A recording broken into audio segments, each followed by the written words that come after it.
Hi! Hello! అందరూ ఎలా ఉన్నారు? అందరూ బాగున్నారని ఆశిస్తున్నాను. ఈ పిల్లలు ఇంట్లో ఉన్నారు కాబట్టి స్నాక్స్ చేస్తూ అయిపోయిన వెంటనే మళ్ళీ మళ్ళీ స్నాక్స్ రెడీ జేసుకోవాలి. సో, ఈరోజైతే మేము ఇంట్లో కర్జికాయలు చేసుకున్నామండి. కర్జికాయలు కూడా స్టఫింగ్ చాలా టేస్టీగా ఉంది. చాలా చేసింది అత్త.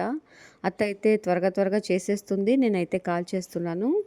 ఈ స్టఫ్ అయితే లోపల నువ్వులు, పప్పులు అలాగే ఒట్టి కొబ్బరి ఎక్కువగా వేసి చాలా బెల్లము అంతా కూడా వేసి చాలా టేస్టీగా చేసుకున్నాం.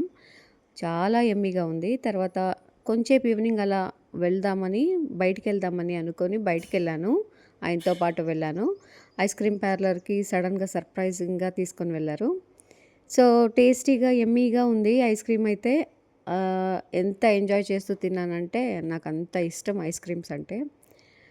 సో, దాని తర్వాత ఆయనైతే కూల్ డ్రింక్స్ తీసుకున్నారు. కాసేపు అలాగే టైమ్ స్పెండ్ చేసాం, మాట్లాడుకున్నాం. దాని తర్వాత ఇంటికొచ్చేసాం రిటర్న్.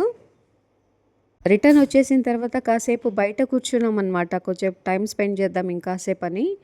పిల్లలతో పాటు బయట కూర్చోనుంటే అడవి కుందేలు తెలుసు కదా! అది బయట అక్కడ కనపడింది మాకు. మా ఇంటి ముందు కాస్త ఖాళీ ప్లేస్ ఉంటుంది.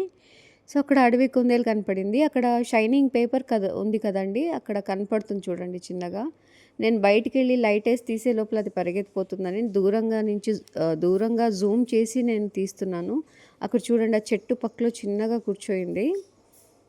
ఇంకొకసారి చూపిస్తానుండండి. కాస్త కదలని. పరిగెత్తుతుంది ఇప్పుడు కాసేపయితే చూడండి. అక్కడ చెట్టు దగ్గరకొచ్చింది మళ్ళీ ఈ చెట్టు దగ్గరికి స్లోగా. అదిగోండి కనపడిందా? ఇప్పుడు చూడండి పరిగెత్తుంది. అదిగోండి. ఇలా చాలా ఉన్నాయండి. అంతేనండి ఈ రోజుతో. Thank you.